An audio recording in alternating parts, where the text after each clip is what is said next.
I want to tell you something very important about memory palaces. Memory palaces are also known as the journey method, Roman room, or method loci. And what I'm going to say, people probably won't agree with it. You might get upset, but oh wow. And so, when it comes to learning information, people instantly go to the memory palace. They think it's the end-all, be-all technique to learn absolutely anything. And for a quick recap, a memory palace is when you have a series of locations in specific order. Then when you're trying to learn information, you store that information in those locations. And then to recall, you just walk through your palace, go to each location, and recall information you see there. So that's what memory palace is. Now people think, and this is people, just getting into memory techniques or people who've been using memory techniques for a while. They think, oh my god, I have to learn something. A memory palace is the way to go. But that's not even the case because they probably skip over the most important fact, and that is you actually have to go out and create these palaces, okay? And you might not think that's a big problem, but say you need 1,000 different locations.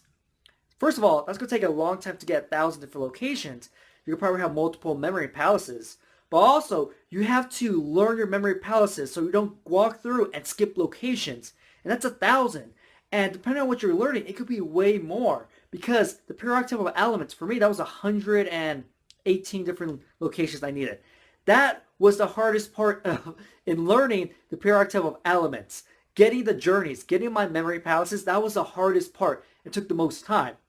And people don't, I don't know if they don't realize it or want to recognize it when it comes to using the memory palace, but that's what you have to do. If you're going to use the memory palace, you're going to need all these different palaces, all these locations at your fingertip. If you don't have it, then you can't really use the memory palace, right? It can't be done because how are you going to learn the presidents and want to use a memory palace if you don't have a palace to store the information? So that's the first thing people don't realize. That, hey, I need to create all these different locations, all these palaces to learn all this information I want to remember. And the second thing is that they don't realize that that's not the most effective or efficient technique for every single piece of information out there. It varies. For example, I taught you a method on how to remember names and faces, right? That method had nothing to do with a memory palace. It didn't even evolve a memory palace, right? It just evolved the three keys to memory: imagination, location, and concentration. You were just picturing this crazy, or you're picturing this image on this person's face with this crazy story, right? That's that method, right? That was the most effective and efficient method to remember someone's name, not a memory palace. But it's also true for other information out there that a memory palace isn't the right way to go. Because like I told you before, people think, oh, I have to learn this, I need to remember this. Memory palace is the first thing to go to. They're not thinking with the right mindset. They're just overlooking, just going to something that they hear a lot about, like the memory palace is really good to use, that's the best technique to use when it comes to memory, da da da da. And so that's what they think. But this is what you should be asking yourself when you learn information. First, how do I need to use it? How am I going to be testing on it? Or how do I need to apply it?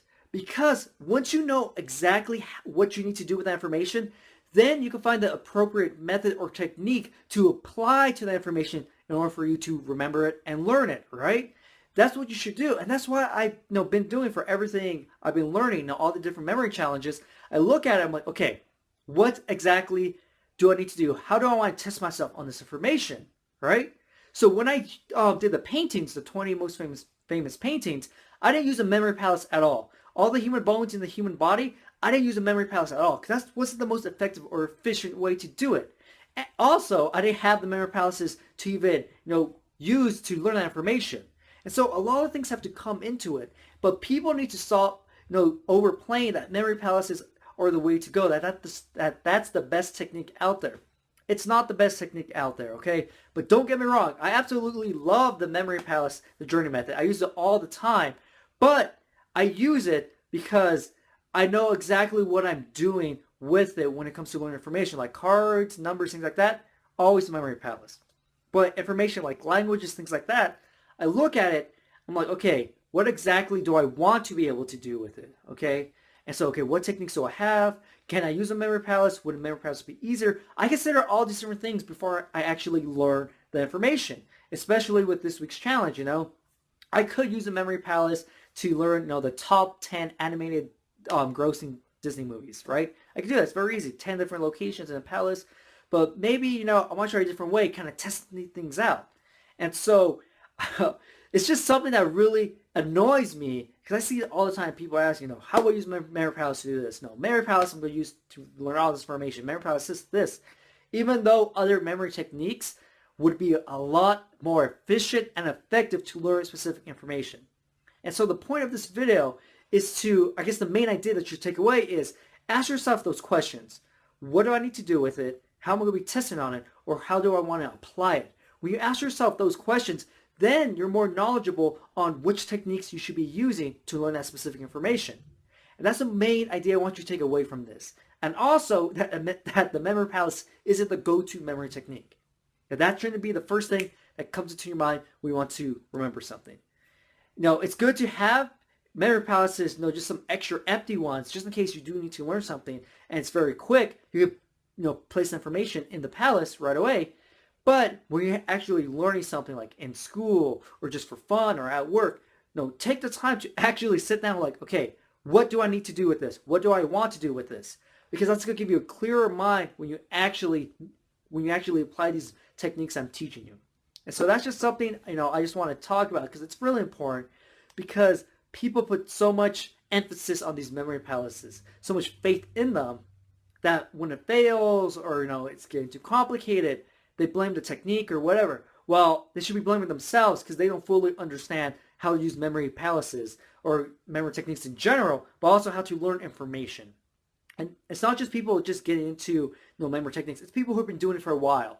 They don't fully understand how to use these techniques or how to learn exactly. Because you should always be learning in the way that you, find the information more useful to you, right? That's the way you should be learning information. Not just, this palace is going to let me learn it this one way, so I'm just going to learn learn information that specific way, even though the information might be better used in some other variety, on how you want to recall it. And so that's just something I want you to think about. Of course, this is just my opinion, but it's something I see all the time, and and it's just funny because I'm like, man, memory palace isn't the best way to do this. No, there's other ways to do it, but also the time commitment to make all these different palaces, it's a lot. And of course you can make memory palaces very quickly, but you have to make quality memory palaces because if you're kind of shaky, if you forget some locations here and there after you place the information, guess what? You're gonna be forgetting that specific information that were in those locations. And so there's a lot more to memory palaces than just, hey, I'm gonna place information in places and I'll be good.